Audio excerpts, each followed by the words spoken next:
অনেক সময় আমাদের ফোনের হোম স্ক্রিনগুলো লক হয়ে যায়। তার কারণে আমরা আমাদের ফোনের যে হোম স্ক্রিনের অ্যাপসগুলো আছে এগুলো কিন্তু আমরা আনইনস্টল করতে পারি না। তো এখানে আমি একটি সফটওয়্যার আনইনস্টল করার চেষ্টা করতেছি কিন্তু এখানে হোম স্ক্রিন লকেট অপশনটা চলে আসতেছে। তো এটা কি কারণে আসে এবং কোন সেটিংসে গেলে আপনারা এটাকে অফ করে রাখতে পারবেন। তো A to Z আজকের ভিডিওতে থাকবে।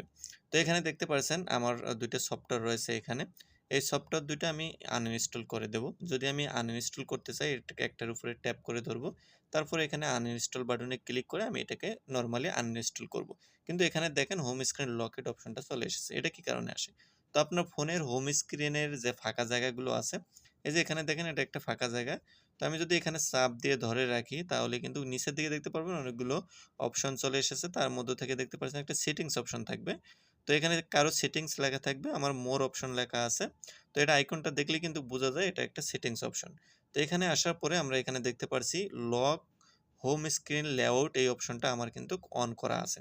এটা অন থাকার কারণেই কিন্তু আমি আমার হোম স্ক্রিনের সবগুলো অ্যাপস কিন্তু আমি আনইনস্টল করতে পারতেছি না। তো এটাকে যদি আমরা অফ করে দেই, বাটনটাকে আমরা অফ করে দিলাম। অফ করে দিলে আপনি এখানে দেখতে পারবেন যে এখানে হোম স্ক্রিন মোড এবং হোম স্ক্রিন লেআউট এই যে অপশনগুলো আছে এগুলো কিন্তু অন হয়ে গেছে। যখনই আমরা এটাকে আবার বাটনটাকে অন করে দেব তখনই কিন্তু আমাদের এই যে এখানে যে ২ টা অপশন আছে এটা কিন্তু অফ হয়ে যাবে। তার মানে এই ২ টা অপশন আমরা কাজ করতে পারব না যতক্ষণ পর্যন্ত এটা অন থাকবে। তো আমরা এটাকে অফ করে দিলাম। অফ করে দেওয়ার পর আমরা এখন হোম স্ক্রিনে চলে আসব। তো আমরা এখানে হোম স্ক্রিনে চলে এসেছি। আসার পরে আমি একটি অ্যাপস আনইনস্টল করব। তো আনইনস্টল করার জন্য একটার উপরে ট্যাপ করে ধরব। তারপর আনইনস্টল বাটনে ক্লিক করব। এখন দেখেন সুন্দরভাবে কিন্তু আমাদের আনইনস্টল করার অপশনটা চলে এসেছে। তো আমরা যদি এখানে আনইনস্টল বাটনে ক্লিক করে দিই তাহলে কিন্তু দেখেন আমার এই যে স্ক্যানার যে সফটওয়্যারটা রয়েছে এটা কিন্তু আমার আনইনস্টল হয়ে গেছে।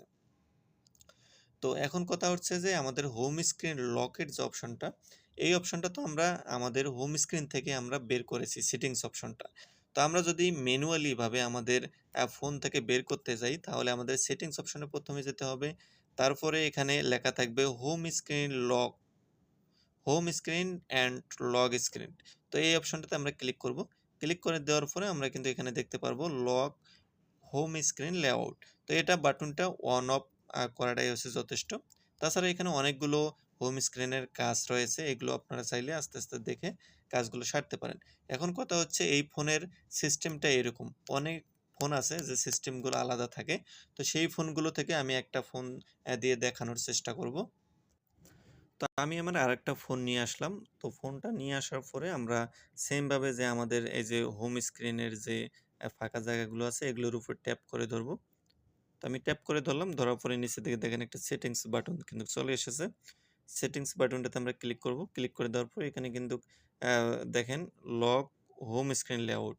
সেম ভাবে আপনি কিন্তু অন্যান্য ফোন যেগুলো আছে সবগুলোতে একই রকম সিস্টেম আপনি দেখতে পারবেন। তো এটা আমার বাটনটা অন করা আছে। তো আমি এটাকে যদি অফ করে দেই, অফ করে দিলে তারপর ডান বাটনে ক্লিক করে দেব। ডান বাটনে ক্লিক করে দিলে আমি কিন্তু এখানে যেকোনো সফটওয়্যার আনইনস্টল করতে পারব।